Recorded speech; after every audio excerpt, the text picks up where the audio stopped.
அதாவது first time ஜீசஸை try பண்ண வந்திருந்தீங்கன்னா உங்களுக்கு ஒரு நல்ல சாட்சி சொல்றேன். I am from Muslim background. ಮೊದಲನೇ ಬಾರಿ ಯೇಸು ಬಗ್ಗೆ ಕೇಳೋದಾದ್ರೆ ಒಂದು ಸಾಕ್ಷಿ ಹೇಳ್ತೇನೆ, ನಾನು ಮುಸ್ಲಿಂ ಹಿನ್ನೆಲೆ ಉಳ್ಳವನು. எனக்கு யாரும் காசு கொடுத்ததுனால நான் இயேசுவை ஏற்றுக்கொள்ளல. ಕಾಸು ಕೊಟ್ಟಲ್ಲ ಯೇಸುವನ್ನು ಸ್ವೀಕರಿಸಲಿಲ್ಲ. நாங்கள் இயேசுவை ஏற்றுக்கொள்ள காரணம், ಯೇಸುವನ್ನು ಸ್ವೀಕರಿಸಲು ಕಾರಣ அவர் எங்கள் நிலைமைக்கு இறங்கி வந்து தம்மை தெய்வமாக நிரூபித்ததனால்.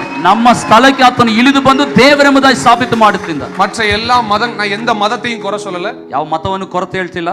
நான் சில மதங்களுடைய புக்ஸ் எல்லாம் நான் வந்து கேள்விப்பட்டிருக்கேன், சில வாசிச்சிருக்கேன், படிச்சிருக்கிறேன். ಕೆಲವು ಮತಗಳ ಪುಸ್ತಕಗಳು ಓದಿದ್ದೇನೆ, ಕೇಳಿದ್ದೇನೆ. எல்லா மதங்களும் ಎಲ್ಲ ಮತಗಳು நீங்கள் எப்படி இறைவனிடத்தில் போக முடியும் என்று சொல்லிக் கொடுக்கிறது. ಇವೆಲ್ಲರೂ ದೇವರ ಬಳಿ ಹೇಗೆ ಹೋಗ್ಲಿಕ್ಕೆ ಸಾಧ್ಯ ಅಂತ ಹೇಳ್ಕೊಡ್ತದೆ. ஆனா இந்த ஒரு புக் தான் இறைவன் எப்படி ஏன்ட்ட வந்தார்னு சொல்லிக் கொடுக்குது. ಈ ಒಂದು ಪುಸ್ತಕ ದೇವರು ಹೇಗೆ ನನ್ನ ಹತ್ರ ಬಂದ ಅಂತ ಹೇಳ್ಕೊಡ್ತದೆ.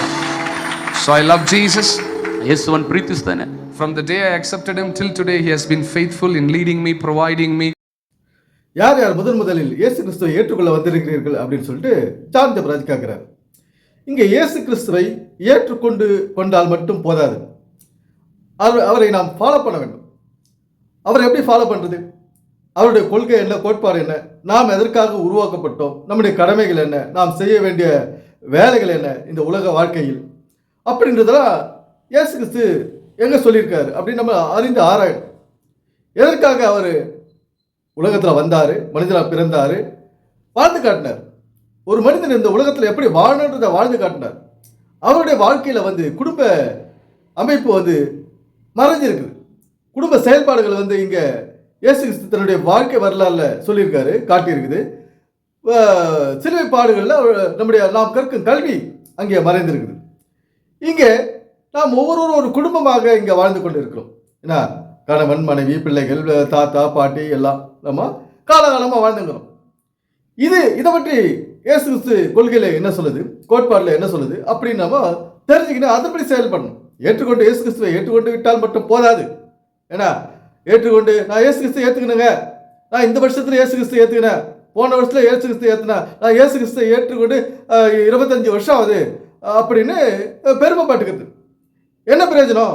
இயேசு கிறிஸ்து இத்தனை வருஷமா நீ ஏற்றுக்கொண்டு இருக்கிறீங்க, பைபிள் படிக்கிறீங்க, சர்ச்சைக்கு போறீங்க, பாட்டு பாருங்க, காணிக்க கொடுவீங்க, என்ன பிரயோஜனம்? குடும்பத்தில் சமாதானம் இல்லையே. ஜான் ஜெபராஜ் இன்னைக்கு குடும்பம் எனும் கோட்டையை விட்டுட்டார். இந்த குடும்பம் எனும் கோட்டையை எப்படி கட்டி அரவணைக்கிறது, கைப்பற்றுறது அப்படின்றதா இவருக்கு யாரும் சொல்லித்தரல.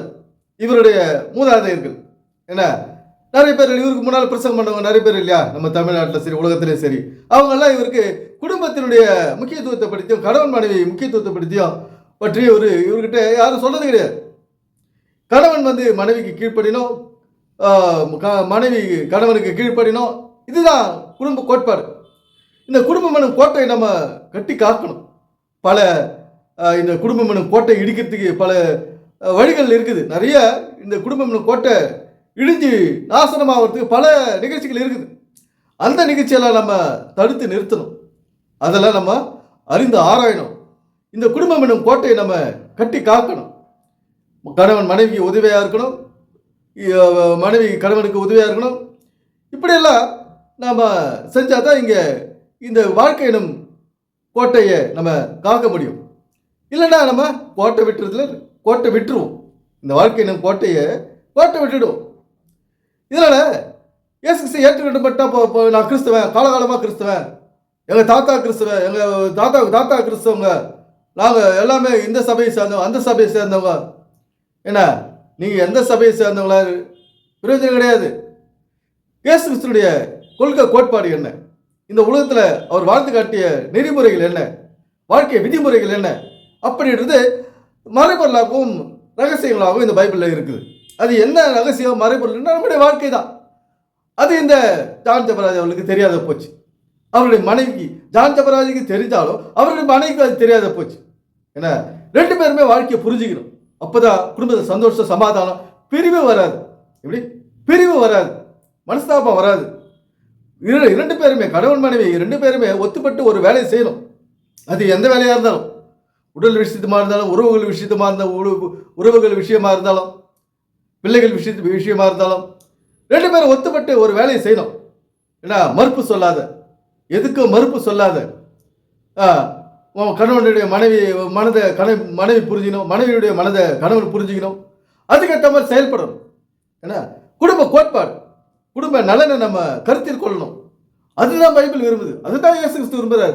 என்னை ஏற்றுக்கோ, நான் நீ காணிக்க எனக்காக காணிக்க கொடு, 1000 லட்சங்களை எனக்கு கொடு, நான் அப்படின்னு சொல்லலை. நம்முடைய குடும்பங்கள் நிம்மதியாகவும் சந்தோஷமாக இருக்க வேண்டும் என்பதற்காகத்தான் உருவாக்கப்பட்டது இவ்வளவு பெரிய பைபிள்.